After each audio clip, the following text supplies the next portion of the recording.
Hugo Haase was a German socialist politician, jurist and pacifist. With Friedrich Ebert, he co-chaired of the Council of the People's Deputies after the German Revolution of 1918–19. Early life. Hugo Haase was born on 29 September 1863 in Allenstein, in the province of East Prussia, the son of Jewish shoemaker and small businessman Nathan Haase, and his wife Pauline. After attending the gymnasium at Rasenburg, Haase studied law in Königsberg, joined the Social Democratic Party of Germany in 1887 and the next year established himself as a lawyer. He was the first socialist lawyer in East Prussia and mainly took on as clients people from the lower classes, journalists and socialist functionaries. In 1894, Haase became the first Social Democrat in the municipal parliament of Königsberg. In 1897, he was elected to the Reichstag in a by-election. In multiple legal cases, he defended Social Democrats against various politically motivated charges. High-profile cases that made him known throughout the country included the so-called Königsberger Geheimebund process in 1904, in which he achieved acquittals for several politicians including the later Minister-President of Prussia, Otto Braun. In 1907, Haase was counsel for Karl Liebknecht, who had been charged with high treason for publishing his screed Militarismus und Antimilitarismus.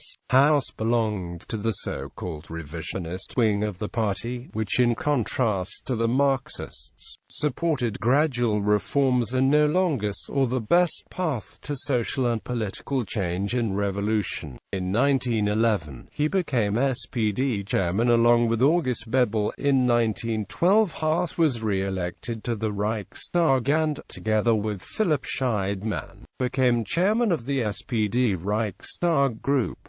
After Bebel's death in 1913, Haase and Friedrich Ebert were chosen as the party chairman. However, he remained active as a lawyer. By contrast with Ebert, Bebel and Scheidmann, Haase was not a homegrown party functionary but a radical intellectual. First World War founding of the USPD. In July 1914, he organized the anti-World War I rallies of the SPD and on the 31st of July and the 1st of August fought for the SPD to vote in the Reichstag against an increase in war loans. However, he failed to accomplish this due to the opposition of Friedrich Ebert and the faction majority. In the decisive meeting of the SPD delegates on the 3rd of August, only Haase and 13 others refused to support the loans. Bowing to party discipline, Haase then voted for the loans in the Reichstag and, as chairman, had to defend the SPD vote in the session of the 4th of August. In response to his comment, "We won't abandon the fatherland in the hour of danger," the imperial government created its so-called Bergfrieden policy. After the collapse of German war plans at the end of 1914, Haase became more and more vocal against the policies of the SPD faction. He was forced to resign as faction leader in 1915.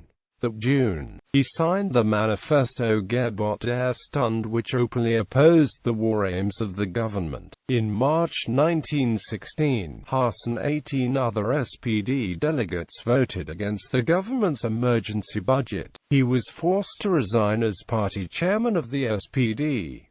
He then founded and led the Sozialdemokratische Arbeitsgemeinschaft. In April 1917, Haase became chairman of the newly founded Independent Social Democratic Party of Germany, which split from the so-called majority Social Democrats group and advocated immediate peace negotiations. German Revolution, Council of the People's Deputies in 1919. In the course of the German Revolution in November 1918, along with the majority Social Democrats leader Ebert, Haase became joint chairman of the Provisional Government, the Council of the People's Deputies. Haase thus distanced himself from those in the USPD who were seeking to establish a dictatorship of the proletariat through powerful soldiers and workers' councils. After the council led by Ebert ordered the bloody suppression of the revolutionary Volksmarine division during Christmas 1918, Haase and the two other USPD representatives Wilhelm Dittmann and Emil Barth left the government on the 29th of December in protest. Even then, Haase supported continued cooperation with the SPD and was in favor of elections to the Weimar National Assembly, both views not universally popular in his party where many preferred a council-based republic. After the founding of the Kommunistische Partei Deutschlands in late 1918, early 1919, Haase argued in favor of a reunification between USPD and majority SPD.